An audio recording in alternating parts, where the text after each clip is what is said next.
Bonjour à tous, bonjour à toutes. Je suis Kuzo et j'ai l'honneur d'animer cette table ronde autour de la LED. La LED qui est un nouvel événement au JTSE avec une tente qui se situe entre l'Eiffel et l'Haussmann. Pour introduire cette table ronde, je dirais que on a l'habitude aujourd'hui de voir des murs LED, mais on ne s'imagine pas que derrière ces murs qu'on voit, il y a le côté software et le côté hardware. Il y a deux univers qui se croisent pour faire fonctionner ces murs LED. Donc aujourd'hui, nous avons la chance d'accueillir 4 intervenants qui sont des 2 domaines et que je vais les laisser se présenter.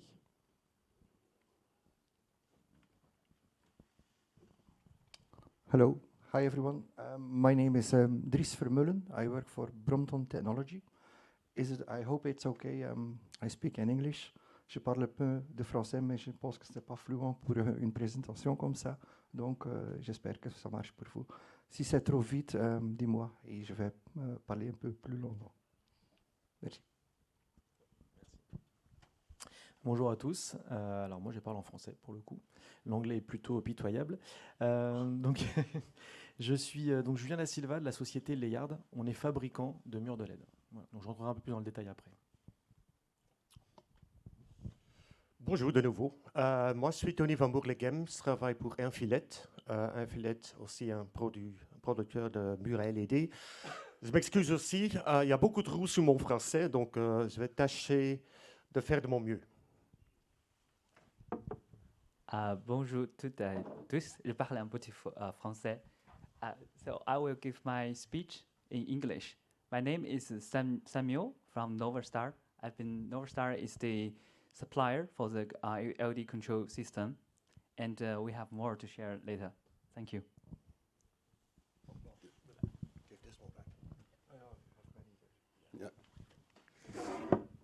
Donc, comme je vous le disais, il y a un côté hardware, donc avec les fabricants, donc avec Infilet, Layard, un côté software, je dirais le moteur qui permet de faire fonctionner ces dalles LED avec Brompton Technology et Novastar.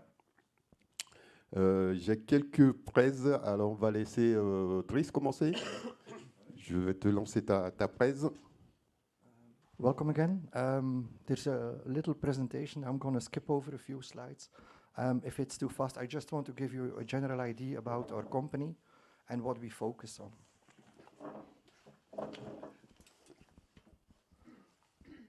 So, my name.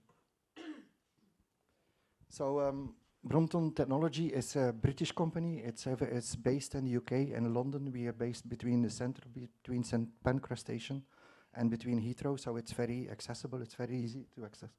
It's founded in 2012. It's part of a bigger group which is named Carillon. Carillon is basically, it's an R&D house, and they make all kinds of things which are related to the events technology, which have to do with lighting, DMX lighting.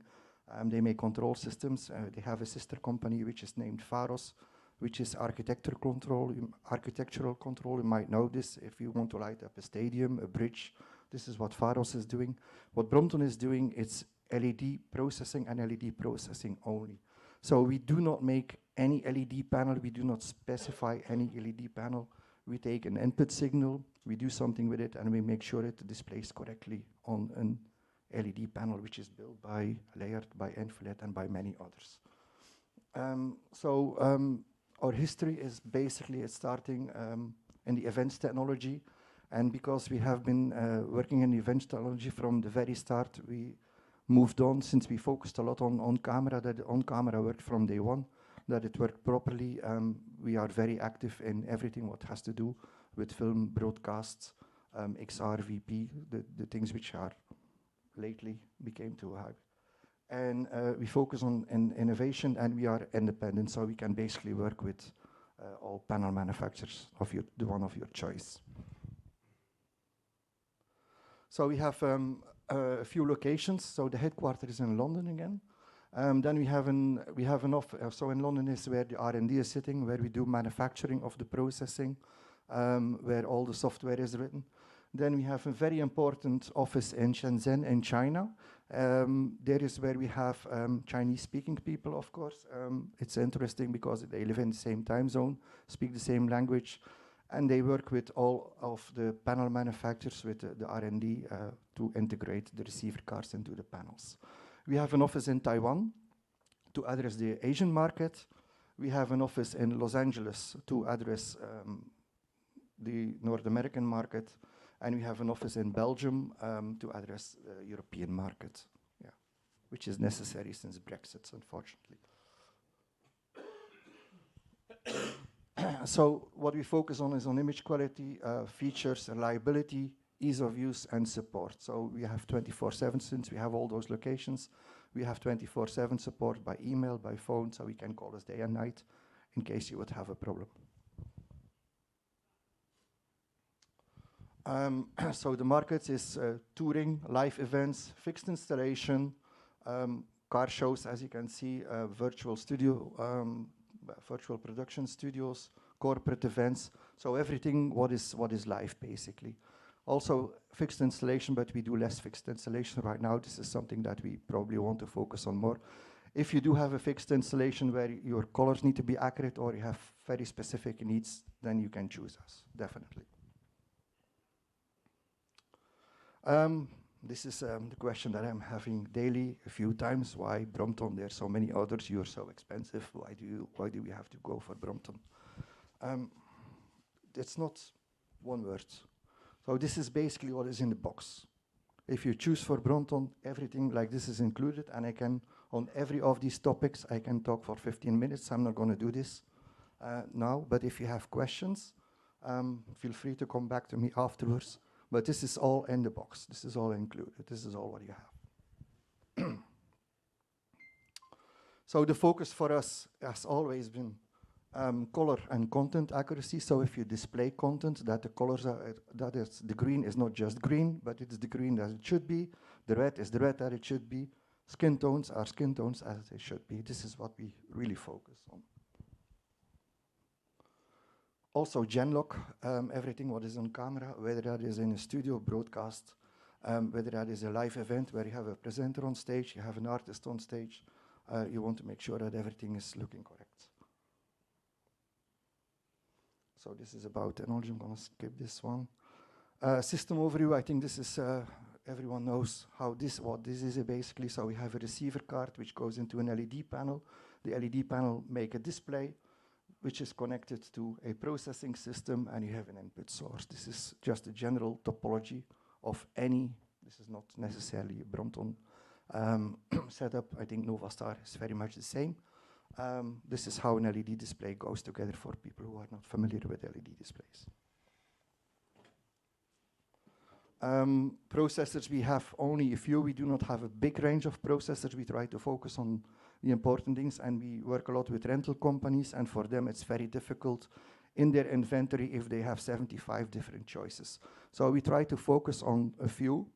The T1 on the right-hand side and the S4 are basically a legacy. These are HD processors. S8 and SX40 is what we sell today. These are 4K processors. The difference is the capacity. This is all you have to remember on S8 and SX40, the difference. So this is, yeah, I'm going to skip the details about the SX40 because receiver cards, we also do not have a big load of receiver cards. We basically have the R2. Every panel that you see today on the market, which is on Brompton, either has an R2 or an R2 plus receiver card in it. So there's only one choice. We can program it to become the panel that you want, whether that is a layered panel, that is an infrared panel, that is an absent panel, an ROA panel. We can program the very same card is programmed to become that panel. So it has all the parameters it requires to drive that panel. And we have a new receiver card recently, which got launched in the beginning of the year. This is a new generation, the G1. This is a different beast, I would say. There's only a few panels on the market already, prototype sample panels which are becoming available soon. One is on Infilet, or built by Infilet. Another one is built by ROE. What is special about this card is actually it's the power which is in there. It's 20 times more powerful than a regular panel because it can do up to 1,000 frames per second, and it can drive RGBW. So here we say RGBW, but it can be, the W stands for whatever. So we can have 4 emitters. A regular panel has 3 emitters. RGBW panels have a fourth emitter. It's 10G, 10 gigabit bandwidth, fiber connection straight to the panel and in between panels. And it's compatible with existing Brompton processing because the output of the SX40 is 10 gigabit Ethernet. So we can drive it directly from that processor. And up to 1 million pixels. So what can you do with 1 million pixels on one panel? You can basically make a monitor with one single panel. So you can have a panel 1280 by 720, which is a 720p monitor on one single panel that you could do. Doesn't exist yet. So someone to think of. So our red, green, blue, whatever.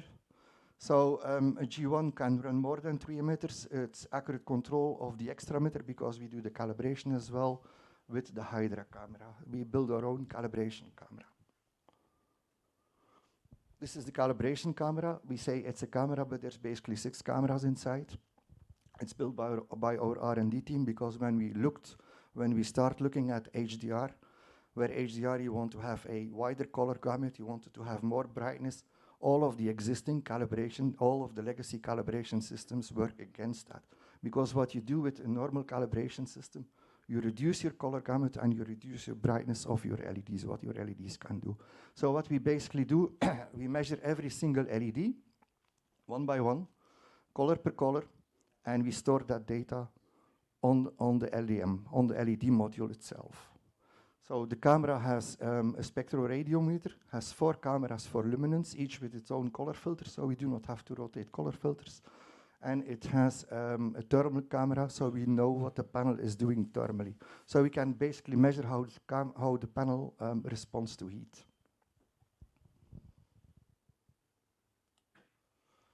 And this is results into what we call dynamic calibration, because today, with other calibration systems, if you get a panel out of the factory, the red, green, blue, it's fixed. So the primary colors are fixed. There's nothing you can change, and it doesn't change for the lifetime of the LED panel. With Hydra calibration, with dynamic calibration, you can basically choose your color gamut. So we can go beyond. So if you see the white triangle, this is basically what the LED can do. And the dots that you see is what is being requested by the source, because we are asking to reproduce Rec 2020. Most LED panels, most LEDs cannot reproduce Rec 2020 because the green does not hit the target, the red does not, and the blue does not. But some are coming very close. But we can see exactly what the LED panel is capable of. So we can choose to have to say, how to say it, it's looking less calibrated, but you have a wider color gamut, or you want it to be more uniform and you accept that your colors are a little bit more washed out.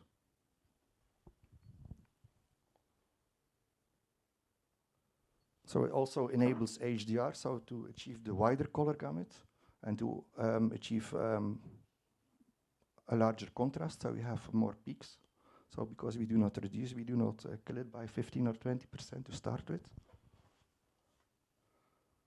Then we have a few other features. I'm going to go over these quickly.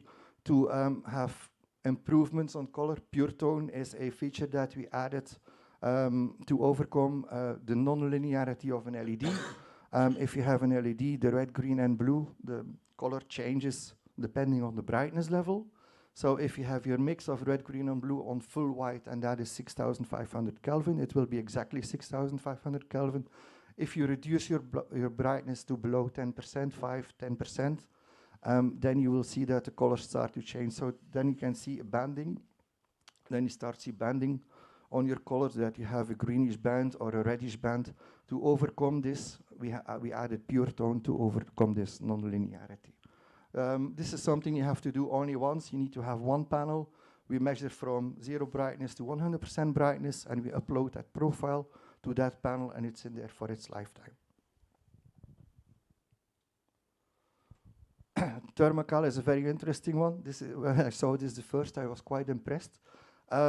This is basically if you have an LED panel and it's heating up, and the red is heating up, it's becoming dimmer, so we can start seeing people who work with LED have probably noticed this. Is if you have a white PowerPoint, that you can start seeing like the pattern where the LEDs are, where the driver chips are, where the power supply is sitting, where the edges of the LED panel is.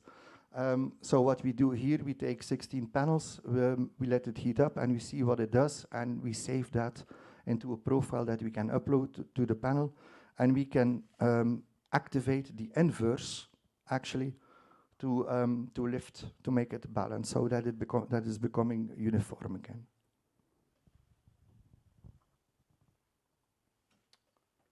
This is about TrueLight. TrueLight is with 4 emitters. So I have to hit enter. So a display with RGB.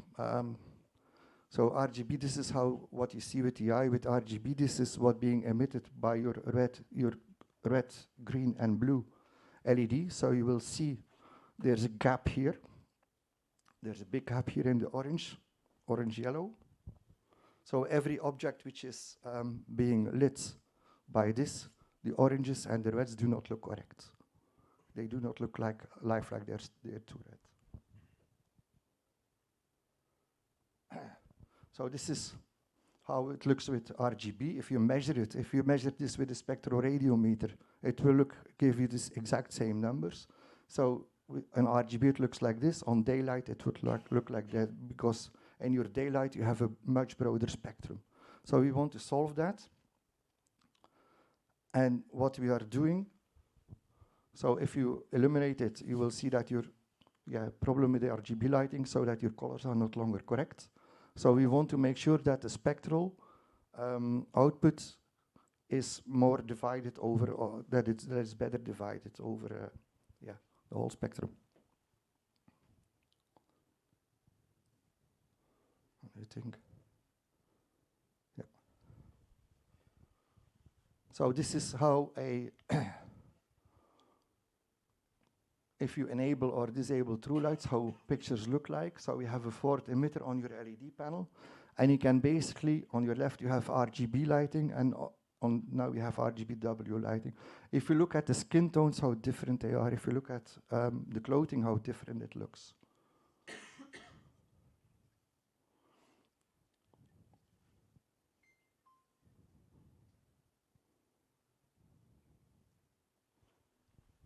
Next one. So normal, this is with RGB. Well, this is with RGB, and if I go back, so this is if you look at it with RGBW, with RGB. And same, if you look at the shirt and the skin tone. Same here, if you look at the oranges and the color plates.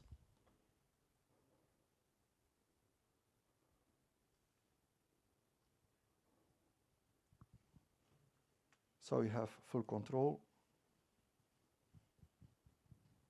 and we measure all the color data. And thank you. Merci Driss pour ta présentation. Donc, comme vous le voyez, les fabricants de processeurs font beaucoup d'efforts pour améliorer les écrans LED. Je vais laisser la parole à mon voisin d'à côté, qui lui est un fabricant d'écrans, Layard, et qui va nous montrer sa petite présentation. Voilà, donc effectivement, on est fabricant de solutions d'affichage grand format. Pourquoi est-ce que je rectifie un petit peu? C'est qu'on ne fait pas que de la LED, on va ici parler que de LED, mais on ne fait pas que ça. Donc en fait, aujourd'hui, Layard, on a 95%, on va dire, de nos produits qui sont basés sur de la LED. On fait également des écrans LCD à bord fin pour faire des murs d'image.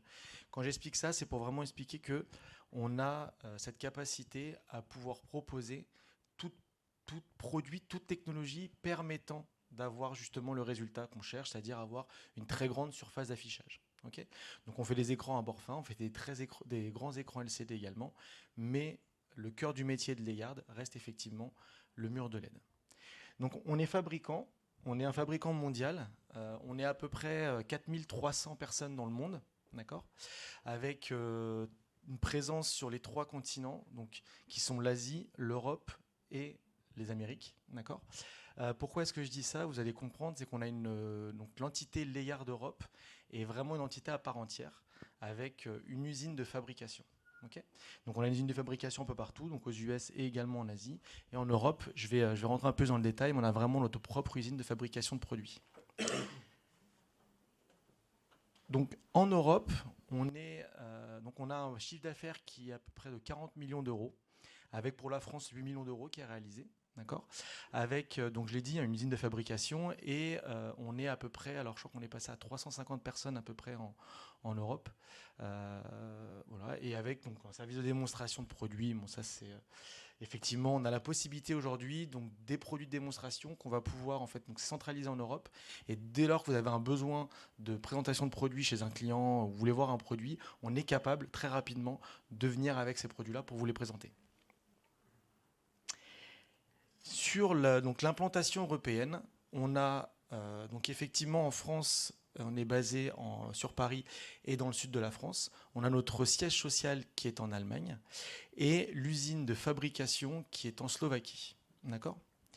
Donc pour l'usine en elle-même, attendez, hop, je reviens. Donc en France, on est sur la partie commerciale 5 personnes, d'accord. Donc on est représenté ici. Donc ce qui est intéressant de voir, alors vous n'allez pas retenir les prénoms de chacun des membres de l'équipe. L'idée, c'est de voir qu'on est une équipe expérimentée, d'accord. Donc on travaille dans l'audiovisuel depuis, pour la plupart, une vingtaine d'années. Bon, moi, je suis un peu plus jeune, 4 ans chez Layard, mais ça fait plus de 10 ans que je suis dans l'audiovisuel. D'accord. Et voilà, donc l'idée, c'est de comprendre que Layard, on est vraiment spécialisé dans l'audiovisuel, dans l'affichage grand format, et notamment dans la LED qu'on fait à 95% de nos temps. Donc là, c'est une grande partie des clients que nous avons, d'accord, donc des installations qui ont été réalisées notamment. Donc j'ai un peu de photos juste après pour que vous puissiez voir un peu les installations qu'on a faites. Elles sont assez diverses et variées, clairement. Ça peut être du simple mur dans une salle de réunion, si je puis dire, à un mur avec une forme particulière. On a fait un tunnel dans un catamaran. Enfin, il y a des choses qui sont très, très, très spécifiques et qu'on a fait grâce à la LED. Donc, l'usine européenne. Donc, je fais vraiment un focus sur cette usine. Pourquoi ? Parce que on est aujourd'hui, bon, peut-être pas les seuls, mais on n'est pas beaucoup, en tout cas c'est sûr, à pouvoir se targuer d'avoir une usine de fabrication de LED. D'accord ? Donc cette usine, on l'a ouverte en 2017. Donc elle existait et elle faisait en fait ce qu'on appelle de l'assemblage de cabinets et de murs LED. D'accord ? Donc on recevait les produits qui venaient de Chine, on les testait, ça passait une batterie de tests en effet, et après du coup c'était recommercialisé sur le marché européen. D'accord. Depuis à peu près 2021, on a commencé, en fait, on s'est aperçu que il y avait aussi, alors il y a un problème de délai quand ça vient de Chine, forcément. Il y a aussi parfois des défauts de fabrication et au niveau de la maîtrise de la technologie, on s'est aperçu qu'on n'était pas maître vraiment de ce qu'on commercialisait. Donc, on a décidé en 2021 de commencer à fabriquer, donc pour une partie de nos gammes de produits, de fabriquer nos propres murs de LED, d'accord, directement dans notre usine. Donc ça a débuté en 2021, ça a vite pris de l'ampleur en fait, puisqu'on fabrique également pour les US en interne, bref ça c'est un détail, mais ça a pris beaucoup d'ampleur, donc du coup depuis 2023, on a une capacité de production en Europe de plus de 3000 mètres carrés de LED. C'est vraiment énorme, d'accord ? Donc voilà, donc, la fabrication en Europe nous permet d'avoir donc, des délais de livraison qui sont maîtrisés. On peut livrer un mur de LED en seulement 4 semaines. La qualité de fabrication, on l'a dit, on a la maîtrise vraiment de la technologie, du produit. Donc on est à même d'avoir l'entièreté de l'information, si je puis dire, qui est de manière vraiment transparente sur le produit qu'on va commercialiser. Et bien évidemment, on a un impact écologique qui est beaucoup moins important quand c'est fabriqué dans notre usine européenne. D'accord ? Donc on estime après à 27% de réduction d'émissions de CO2 sur les produits qui viennent de l'usine européenne. D'accord ? Donc là, c'est quelques photos de l'usine en question qui est en Slovaquie. Alors je vous invite, il y a le média Frandroid qui a réalisé une vidéo. En fait, ils ont fait une visite. On a fait un plateau avec eux, en fait, leur propre plateau. Et donc, c'est des gens qui adorent la technologie. Et ils sont venus visiter notre usine en Slovaquie. Donc, il y a une petite vidéo qui est sur le net, vous pouvez aller voir, qui est vraiment très intéressante, qui explique comment est-ce qu'on fabrique un mur de LED. D'accord ? Donc, c'est pas forcément dédié à l'Eyard, c'est vraiment comment les machines, comment c'est utilisé, les soudures chimiques qui sont réalisées. Enfin, vraiment tout ça qui est vraiment très bien fait, très intéressant, qui dure une dizaine de minutes, que je vous invite à regarder sur Internet. Effectivement, oui, je l'ai vu, c'est super intéressant. Ouais. Oui, Elle est bien faite. Elle est bien faite, je l'ai vu cette vidéo. Ouais. Bon, c'est quelques photos. Donc là, les installations qu'on a réalisées en France, vous allez voir, c'est beaucoup d'installations fixes que je vais vous présenter. Donc ça, c'est une salle de contrôle, c'est à Toulouse. Donc là, donc c'est un mur de LED en 1,2 mm. Il fait 16 mètres de long sur 2 mètres de haut. D'accord, avec un léger curve qui est réalisé. Ça, c'est un produit que nous, on propose qui est dédié à la salle de contrôle avec ce qu'on appelle, avec une alimentation déportée. Donc, plutôt que d'avoir l'alimentation à l'intérieur du cabinet, on a l'alimentation qui est sous forme rackable déportée en salle serveur. D'accord ? Donc, ça permet tout simplement de déporter la chaleur et de déporter également l'éventuelle panne d'alimentation qu'on pourra avoir. Et du coup, on va directement la changer dans la salle serveur plutôt que d'intervenir sur le mur. Également une autre salle de contrôle qui est réalisée donc à Blagnac, pas loin, avec le même produit pour le coup en 1.2 avec l'alimentation déportée. Alors ça, on parlait justement tout à l'heure avec Brompton sur la partie colorimétrie. Là, c'est intéressant, c'est un projet en fait donc pour le design de chez Renault qui avait été entamé. En fait, le premier prérequis pour ce projet, c'était au niveau de la colorimétrie et il demandait d'avoir le REC 2020, d'accord, qui était demandé. Aujourd'hui, il y a beaucoup de fabricants qui sont capables d'atteindre, en tout cas d'être certifiés REC 2020, mais qui n'ont pas forcément l'intégralité du champ colorimétrique. D'accord ? Parce que ça passe par des tests, et ça c'était vraiment le prérequis de la part de Renault qui était demandé.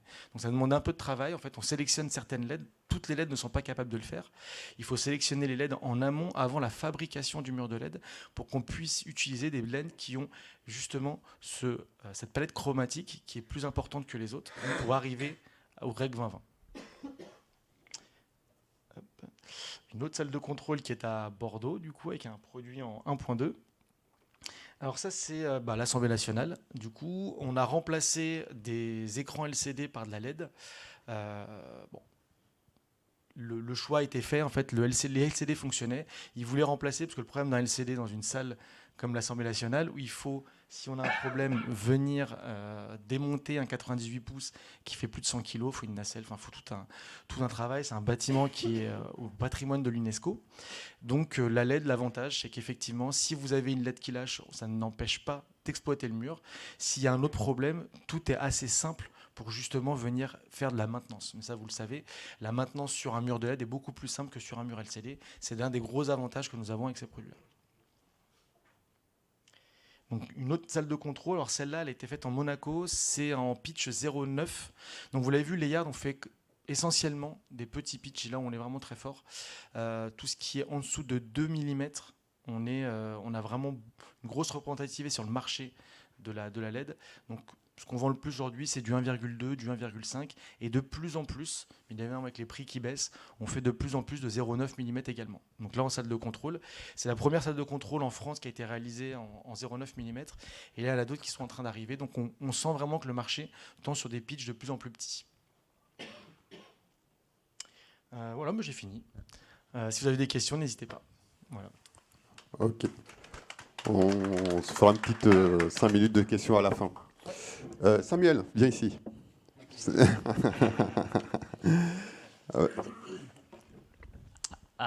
Donc, I don't. oui, Samuel, tu n'as pas de présentation, Yes. mais je dirais que vu que les pitchs, donc la résolution des dalles sont de plus en plus grandes, Yeah. il faut des processeurs de plus en plus puissants, capables de gérer ces murs.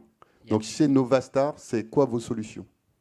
Okay, so if the screen, usually, for the resolution, we go from the Full HD to 4K.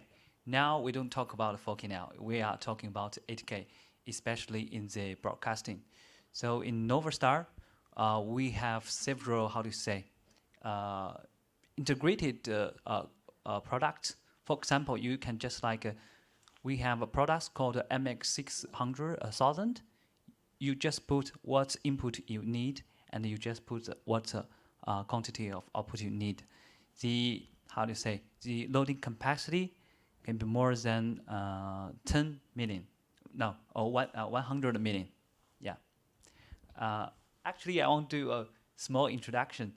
Me, Samuel, working for Novastar for 6 years.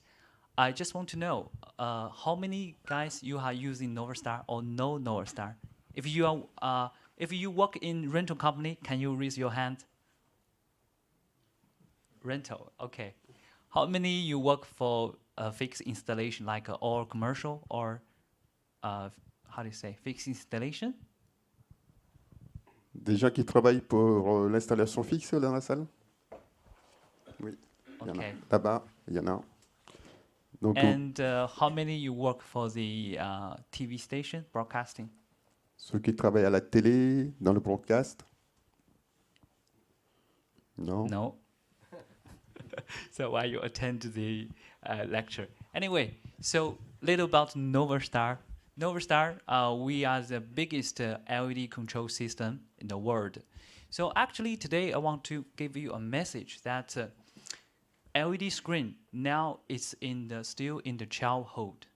For the display market, we have the LCD, we have the projectors.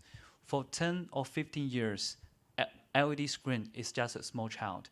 The market revenue is very small. It's just like 10 billion USD for over 15 years. So now, actually, why the market is so small or so professional, so industry? People don't like it. Maybe here is an LCD screen. Let me give you an example. So for the LCD screen, you just plug your HDMI, then you can use it. But for the LED screen now, you need first you need a controller, as Dre said. You need a controller. Then you need the receiving card, and then you have to put the heavy tires one by one, and then you have to do the connection of both cable, power cable, and the signal cable.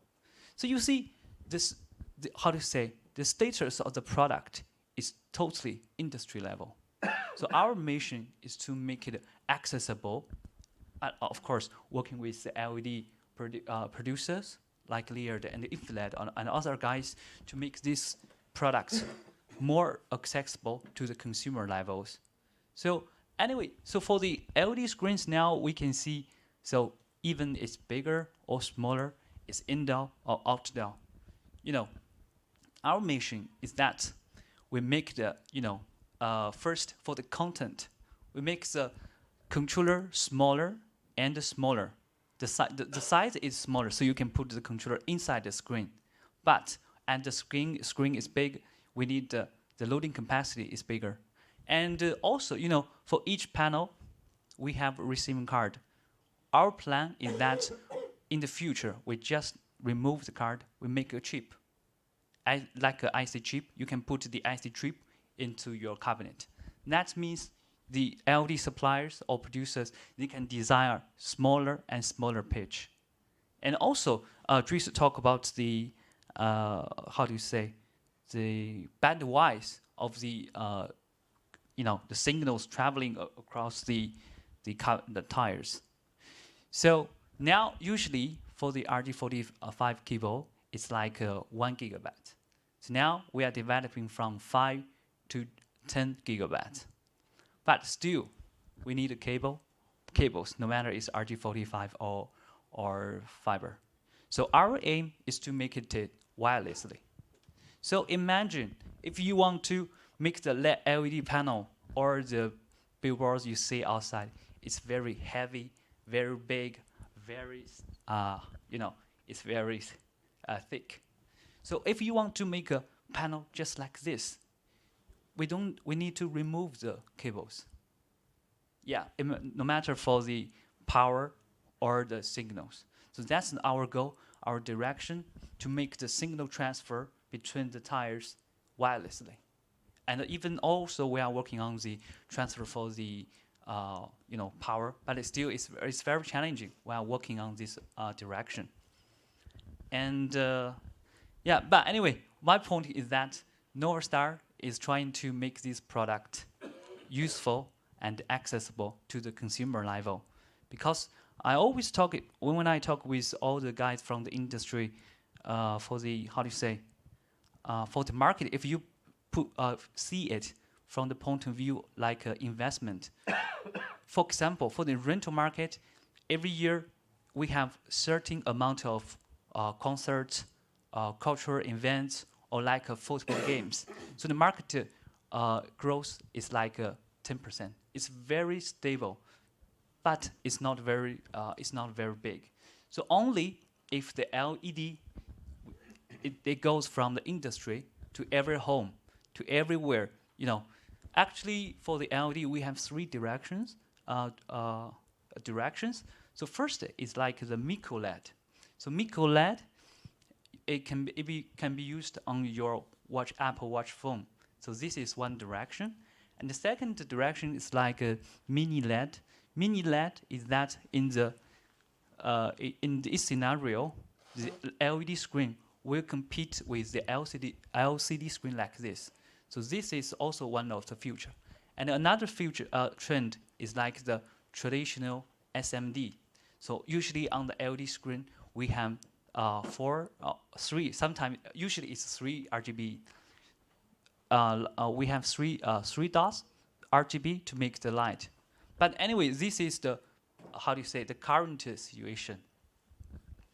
So anyway, Novarstar is trying to involve with all the partners in the industry, the LED suppliers, the IC driver together to make these products very acceptable or lovely to the end users.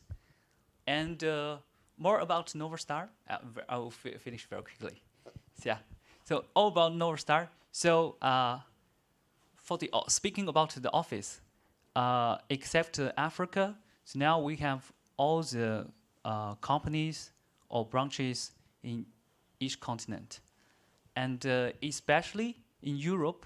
Now we have the subsidiary in Netherlands, and this year we are planning to open 3 new offices, one in UK, in France, and then in German. And yes, and for us, actually, we are focusing more and more on the future to the consumer level, but still we want to take good care of the current rental and the fixed installation clients. So usually, so now we provide the annual training here locally. We can go to the clients or invite the clients to our company in Netherlands, or maybe this year in our French offices. Yeah. So if you want anything, Novarstar, I know there's a car slogan said it's Toyota, about Toyota. Where there's a road, there's a Toyota. But it's same for Novarstar. Where there's LED screen, there is Novarstar. Yeah. So actually, we are trying to all very open and want to exchange the ideas. So if you guys want to know about more about the LED screen, the industry, the history, the trend, or you just want to know how it works, you can just come us for the knowledge. Yes. Thanks. Merci Samuel. Donc, on va laisser Tony donc, de chez Infiled nous faire sa présentation.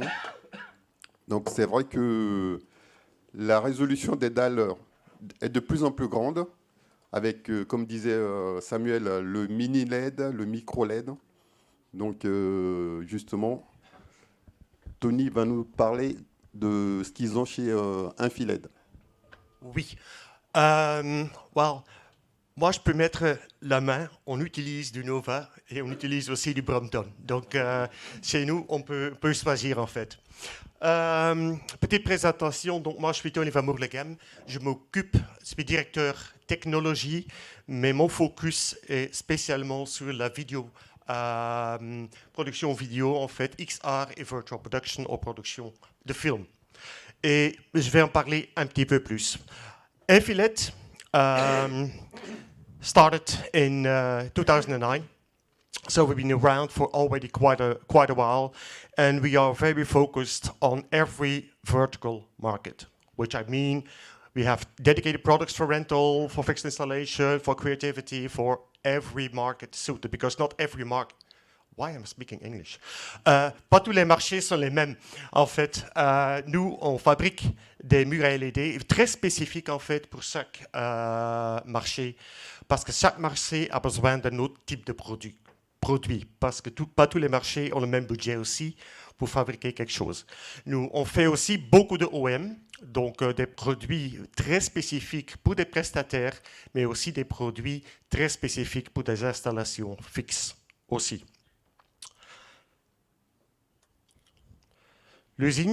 Notre usine est basée en Chine, comme beaucoup d'usines à LED.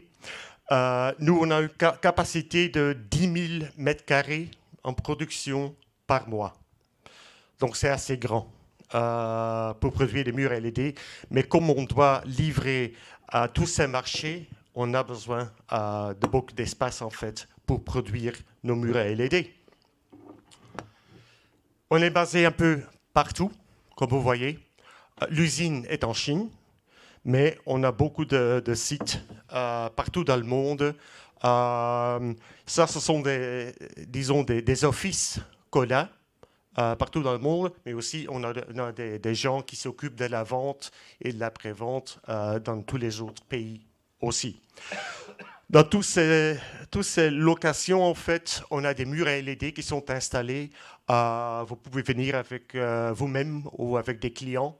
On est là, donc si vous voulez voir des produits en marche, vous êtes le bienvenu.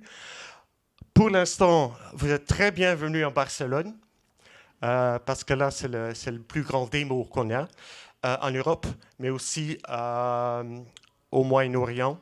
Aussi, on a commencé et aujourd'hui, on ouvre notre site à Francfort. Donc, on est en train et on va fabriquer en Londres aussi, donc on est en train de bâtir beaucoup de sites pour le support et aussi pour les produits, pour démontrer des produits, parce que c'est moins cher en fait. Si on doit amener des produits chez les clients, ça coûte très cher et c'est un peu embêtant. Donc pour nous, ça coûte moins cher de vous faire venir à Barcelone et pour voir les produits comme ils sont. Comme j'ai déjà dit, moi, je m'occupe du XR et de la production virtuelle. Donc, ça, c'est aussi un marché vertical très spécifique qui demande des produits très spécifiques. Donc, on peut dire, non, on peut acheter n'importe quel mur à LED et ça va marcher. Je peux dire non. Ça ne va pas marcher. Dans certains cas, ça va marcher. Par exemple, si vous faites des installations très petites avec des caméras comme ça va marcher. Même sur un mur à LED, disons medium, je ne vais pas dire un mur à LED basse qualité, ça va marcher. Mais si on va faire ça sur une production, un studio de production en fait, film ou TV, et on utilise des caméras avec des shutters en rotation, ça ne marche pas. Les murs LED normales, ça ne va pas marcher. Donc, il y a une technique très spécifique qu'on doit faire. Ça fait en sorte aussi que les produits sont un peu plus chers, mais c'est très spécifique. Et c'est de ces produits-là que je vais vous parler un petit peu. Donc, on a des produits qui font tout ça en production virtuelle. Donc, on a le plafond, on a le sol, oui, j'allais dire le floor, et des murs pour les bâtir. Mais il y a des produits très spécifiques qu'on a créés. Et je vais en parler un petit peu. Celui-là. Dans les studios, on veut faire des courbes. On veut faire des courbes de murs à LED. Mais tous les produits, en fait, l'angle est entre les modules. Les modules sont plats. Okay? Les modules sont plats. On fait une courbe entre les modules. Et à la fin, qu'est-ce qu'on a? On a quelque chose comme ça. C'est un peu forcé, un petit peu, hein? Mais on a des choses comme ça. Ça donne des problèmes, spécialement en studio de film et de production.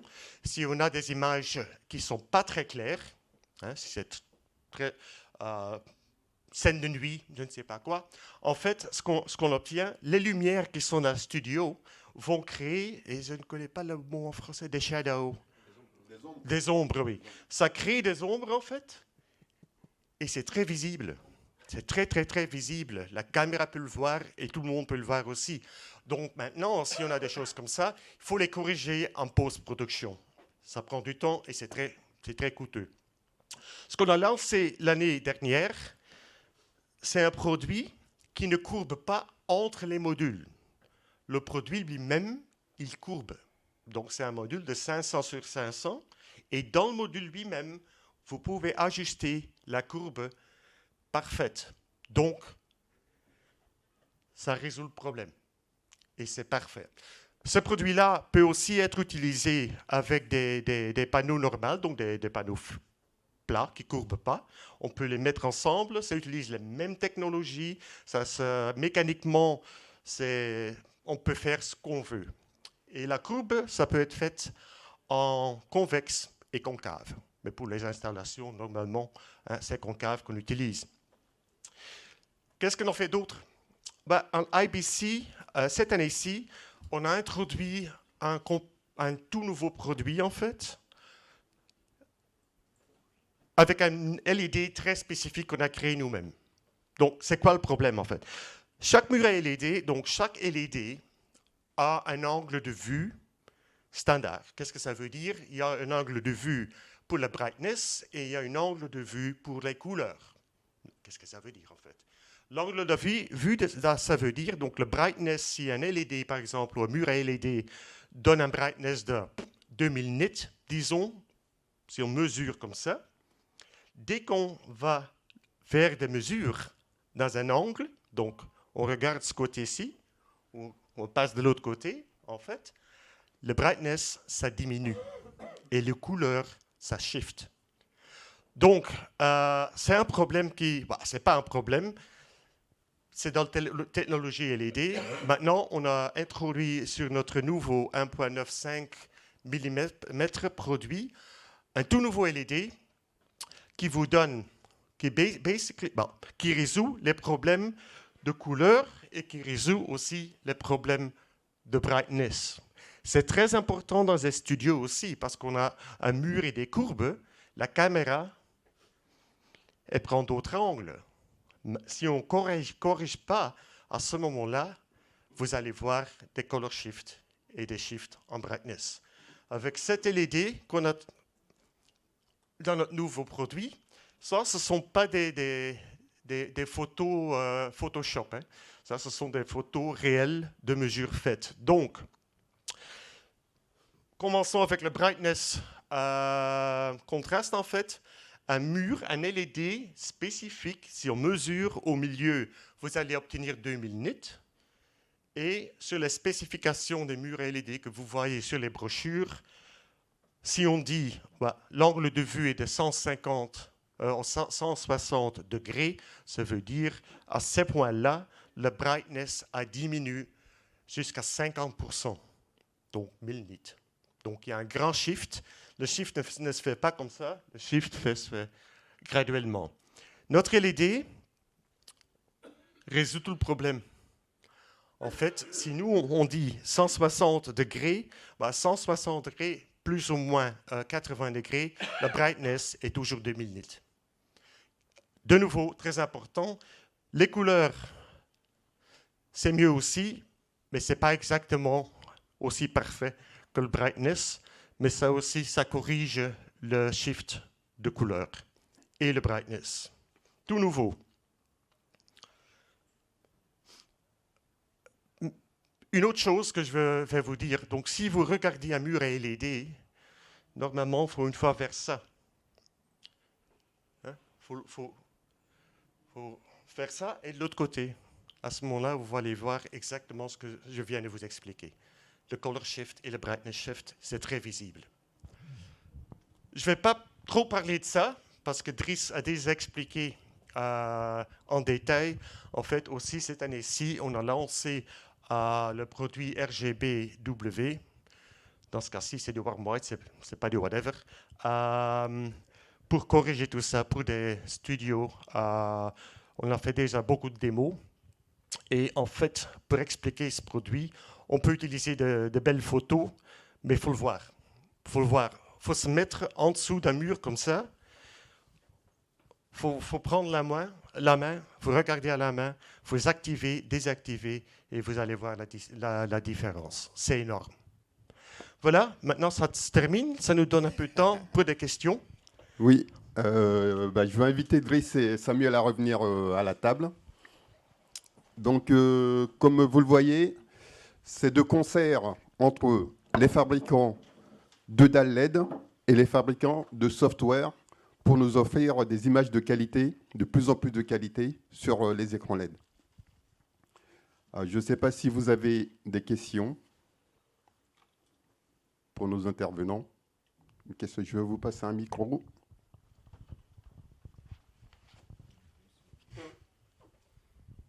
Merci. Concernant les écrans Layard, on a vu avec votre logo que c'était écrit Planar. Est-ce que c'est la même compagnie? Alors oui, en fait, Layard est un fabricant de murs de LED, a racheté la société Planar en 2017. Donc en fait, Planar est resté Planar, fait partie du groupe, mais Planar est présent aux US. Donc c'est ça qu'on a une présence qui est assez conséquente, enfin qui est très très forte aux US via Planar. Voilà. Et est-ce que c'est la même usine, la même qualité de... En fait, ça fait partie du même groupe. Donc nous, aujourd'hui, dans l'usine de fabrication pour la partie LED, par exemple, l'usine de fabrication, on a tous nos modèles qui sont commercialisés en Europe. Il y en a beaucoup, j'allais dire certains, qui sont également commercialisés pour les US. Également. Et alors, ça ne rentre pas dans le cadre de la LED pour le coup, mais pour rectifier un petit peu ce que je disais, donc sur la partie LCD notamment, on a des usines de fabrication aux US qui fabriquent des LCD qui sont commercialisés en Europe. Donc c'est vraiment une seule entité qui s'appelle vraiment Layard de groupe, mais aux US, Planar est très, très puissant, très gros, et reste Planar en termes de nom, on a gardé la marque Planar. Voilà. Merci. De rien.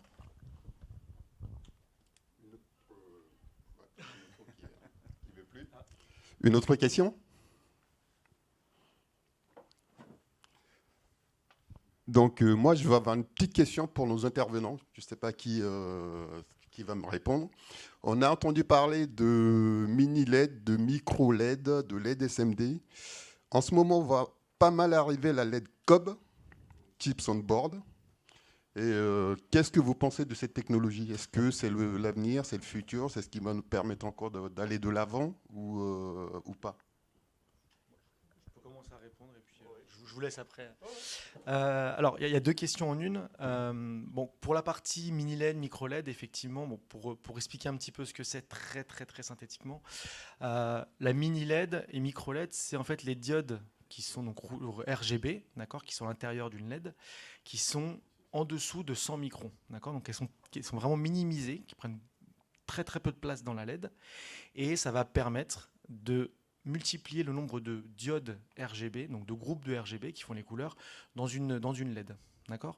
Donc, anciennement, un SND standard, on avait 3 RGB dans une LED. Avec de la mini LED, on est capable de mettre 2 packages de RGB. Et avec de la micro LED, qui est encore plus fin, on est capable de mettre 4 packages de RGB dans une seule LED. D'accord. Donc, ça permet d'avoir plus facilement, au moment de la fabrication, de créer d'avoir des petits pitchs, donc du 1,2, du 0,9, du 0,7 et voire plus. On peut même jusqu'à du 0,4 aujourd'hui qui est commercialisé. Clairement, oui, c'est l'avenir. Tout ce qui est mini LED, micro LED, c'est l'avenir. Aujourd'hui, nous, on en propose de plus en plus. Pourquoi? Puisque ça permet, donc, dans un premier temps, de démocratiser la technologie en termes de coût. Comme j'ai dit, c'est plus simple pour un fabricant de LED de venir souder des LED encapsulés sur lesquels il y a 4 RGB, donc déjà 4 pixels, d'accord, de les souder sur une plaque de LED, donc pour faire les modules. C'est beaucoup plus simple pour nous de le faire, d'accord. Et donc, du coup, on va naturellement faire baisser les coûts et rendre plus accessible cette technologie. Il y a d'autres avantages aussi qui sont qu'effectivement, physiquement, la LED, étant donné qu'elle a une surface qui est plus conséquente, on a une surface d'écran qui est beaucoup plus lisse. Alors, ce n'est pas du cob, on n'est pas à ce niveau-là, mais qui est beaucoup plus lisse et une résistance physique qui est plus importante également que de la SMD standard. Voilà, sur la partie mini-micro LED. Et je donne mon avis par rapport au cob également. Vis-à-vis du cob, donc c'est une techno qui prend, sur laquelle on parle le plus. Donc on a également, nous, une gamme de produits cob. Pour moi, c'est pas la solution d'avenir, si je puis dire, complète. Pourquoi ? C'est une solution qui existe. Pour moi, c'est complémentaire avec ce qui existe aujourd'hui en SMD. Je vous laisserai du coup après, mais c'est mon avis. Pour moi, c'est complémentaire. Pourquoi ? Parce que le SMD a toujours son intérêt, puisque c'est une technologie qu'on peut facilement réparer, déjà en premier temps. Donc le cob, en fait, pour expliquer, les diodes, plutôt que de les encapsuler dans une LED, dans une LED SMD, du coup, elles sont appliquées directement sur le module. Et ensuite, on vient appliquer une couche de résine par-dessus. Donc physiquement, le module est vraiment lisse. On ne touche pas la LED. Par contre, l'inconvénient du code, c'est que pour le réparer, c'est beaucoup plus compliqué. Parfois, ça ne se fait pas du tout. Ça dépend des pitchs, ça dépend des fabricants. C'est beaucoup plus compliqué et surtout qu'en fait, ça laisse des traces. Parce que la seule manière de réparer un cob, c'est de le réparer. En fait, on va ouvrir la résine via un laser. On va changer le RGB, on va le changer et on va devoir repasser par-dessus de la résine. Pardon, je perds mes mots. On va devoir rajouter par-dessus de la résine. Donc ça crée un pansement en fait sur le module. Donc il y a forcément des traces, des séquelles sur la réparation. Ce qui n'est pas le cas sur du SMD. Le SMD, on retire sa LED, on vient la ressouder. C'est vraiment ni vu ni connu, on n'a vraiment pas de traces de réparation. Donc pour moi, vraiment, c'est complémentaire. Ça va être intéressant sur des applications où on a besoin que le LED soit protégé, par exemple. On va avoir aussi un aspect plus contrasté, parce qu'effectivement, on ne voit pas l'arrière du module en lui-même, la plaque en elle-même sur les LED lesquelles elles sont soudées. Là, on les voit beaucoup moins, on peut les traiter. Donc il y a des avantages, mais pour moi, voilà, ça reste complémentaire et c'est donc deux technos, je pense, qui vont évoluer et qu'on va conserver, nous, en tant que fabricants, en tout cas. En fait, tu as tout dit. Hein. Non, mais une autre chose, en fait, c'est la colorimétrie aussi. Donc, si vous avez des SMD, des micro-LED, des mini-LED, des 80 packages IMD, c'est le nom, en fait. On peut encore, donc, les die. Ce sont les éléments qui s'illument. Ouais. La diode, en fait. Hein. Donc, ces choses-là, il faut savoir, c'est créé sur des wafers. Donc, en fait, c'est des cercles énormes. Ce n'est pas les fabricants de murs LED qui les fabriquent. Ils achètent aussi. Ils achètent les LED et en fait, après, ils prennent les LED et ils les mettent ou bien COB directement sur un PCB ou ils les mettent dans un SMD ou un 4 en 1, comme les micro-LED en fait. Mais c'est les mêmes wafers, donc c'est les mêmes LED qu'on utilise. Le problème avec les wafers, c'est que les fabricants, en fait, tâchent de faire en sorte que les verts sont toujours les mêmes, les rouges sont toujours les mêmes et les bleus sont toujours les mêmes, mais c'est impossible parce que c'est une procédure, en fait, et c'est vraiment impossible. Donc, sur un wafer, oui, vous allez avoir les mêmes verts, les mêmes rouges et les mêmes bleus, il n'y a pas de problème, mais on a besoin de plus qu'un. On a besoin de millions de LED. Donc, en fait, on doit mixer, on doit acheter différents wafers. Donc, vous allez obtenir différents verts, différents rouges et différents bleus. Sur le package SMD, on peut facilement les corriger, on peut mesurer. Donc, on a des specs en couleur, en colorimétrie et en brightness. Donc, c'est facile à les sélectionner et c'est ça qui va être fait comme votre installation du REC 2020. Bien sûr, ça, ce sont des LED très chers parce qu'il n'y en a pas beaucoup de cette qualité-là. Mais sur du COB ou COB flip chip, en fait, c'est la même chose. C'est différent, mais c'est la même chose. On met les LED directement sur un PCB. Donc, ce qu'on fait, on a le wafer, on prend les LED et tac, tac, tac, tac, tac, tac, et on commence à mettre tout ça sur un PCB. Ah, il n'y en a plus. Ah, on va prendre un autre wafer. Et on continue. Donc, à la fin, vous avez une PCB qui peut être un mix de 2 ou 3 wafers en LED. Si on élimine tout ça, en fait, vous allez voir un color shift énorme dans chaque module. Et c'est très visible, et on ne peut pas corriger ça avec Brompton ou Novastar. On ne peut pas corriger à ce niveau-là pour tout ça. Donc, ça aussi, c'est très important. Il y a beaucoup plus de color shift sur des IMD. Bon produit, ça a des avantages, mais ça a beaucoup de désavantages aussi côté colorimétrie. Super bien beau aussi. C'est la fin. Ouais. Ok, ben, on arrive à la fin de cette heure de table ronde sur la LED. Donc, merci Julien, merci Tony, merci Samuel, merci Driss. Je tiens aussi à remercier Jean-François Tomelin pour m'avoir confié cette mission. Merci à vous. J'espère que vous avez appris quelque chose et que vous repartez un peu plus éclairé sur la LED. Et donc, je vous dis à bientôt.